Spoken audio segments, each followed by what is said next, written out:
What is up, everybody? Ryan the Mighty Quinn here, the cornerman underscore MMA. We're going to break down the first UFC Vegas of the year's main event between Nassourdine Imavov and Kelvin Gastelum.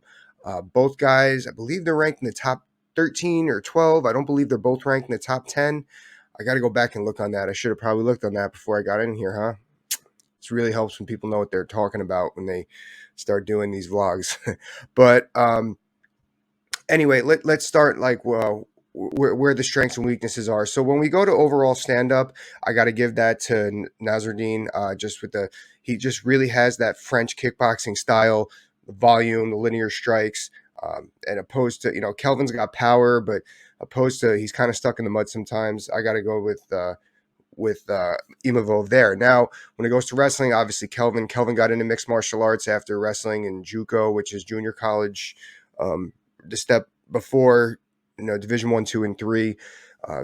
Great wrestling high school background, so we're going to Kelvin there. Now, when it goes to the ground, that's where things get a little interesting. Overall ground, I give to Kelvin. But however, the jiu-jitsu factor, overall ground, but the jiu-jitsu dimension, I got to give to Imavov. I just feel that the way he can extend, the way he moves, he's very strong in his choke positions when he gets back control.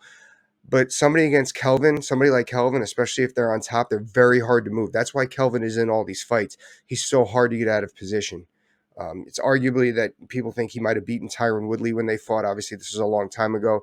He's so hard to get out of position. That's why he's in these fights. He looks a little bit slower. But when you could stick to your stance, to your positioning, you're very hard to beat.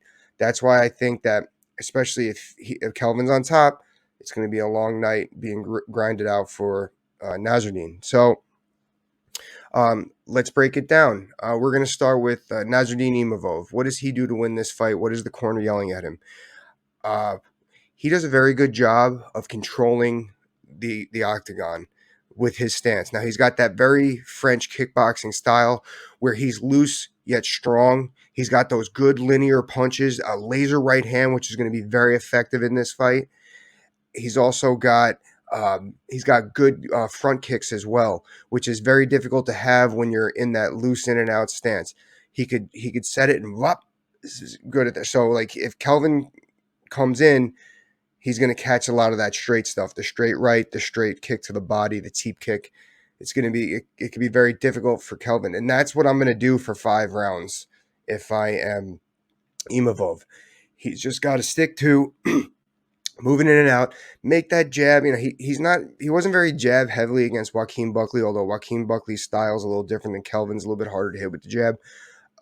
So I would keep that jab moving a little bit, just enough, like the parry jab, the snake charmer lull to whop. That's all he's got to do.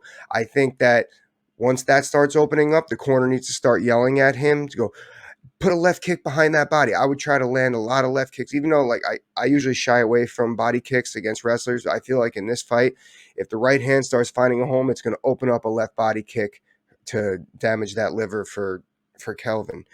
That's what I'm going to be looking for if I'm the corner from mid to late second round on. Establish that right hand. Then what are we building up off the right hand? So that's what we're looking for. The key to victory for Imavov is establish the right hand and what can grow off that tree. He's very good. He's got very good defense against the cage. He's very good with keeping keeping those elbows in, keeping his opponent's head out of position while he scoots his butt out. So he's not really giving up. He's able to straighten those legs, not giving up a dumpy double leg.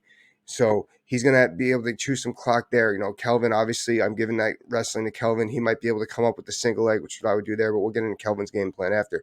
Now, what's a plan B if the striking isn't working? Or if the striking game plan isn't working? Corner adjustments would be most likely, just try to shut up instead of going right hand to the body, right hand to the face, you got to go right hand to the body, uppercuts, or right hand to the body, right hand left kick, double up on the right hand, or maybe he's got to stand his ground and really just start making it a boxing fight. That's what he's got to do. Striking is what's going to win here for him outside the cage, off the cage. Now, if we're going to Kelvin, Kelvin, very comfortable with the stand-up. Look at the last fights Kelvin's been in. I was looking at that too. I know he's 1-4 in his last 5, but if the names like Hermanson, Cannonier, Whitaker. So he's been fighting a very tough schedule his last 5 fights. And against somebody like Nassourdine, who's actually only had, I believe it's 15 fights. So that's a third of Nassourdine's career. He's fighting the top 10 opponents. So he's had a very tough paper route, so to speak, lately. So what do I do here? He's in that southpaw stance, which could create some issues for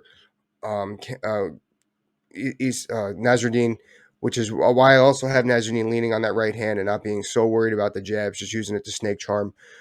So he's got to land power. He does have power. He's got to land power left hands to the belly, to the head, off center, up, off center, throw it until he can get in and make it ugly, get in and clinch and use his wrestling.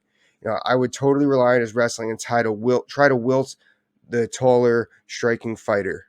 How's he going to do that? So unfortunately, Kelvin, like I said earlier, he kind of looks like he's stuck in the mud sometimes. So he's going to have to use that feint to see what's going on. So we're going to see 2 different types of feints in this fight. Who's going to win the feint game is going to win this fight. The step before the step. We got Nassourdine doing the snake charmer to the right hand, and we're going to have to see the traditional boxing feint from Kelvin Gastelum. So whoever could win that is going to establish their distance to employ their game plan. I got Kelvin, feint left hand, clinch, feint left hand, underhook, feint left hand, maybe right hand.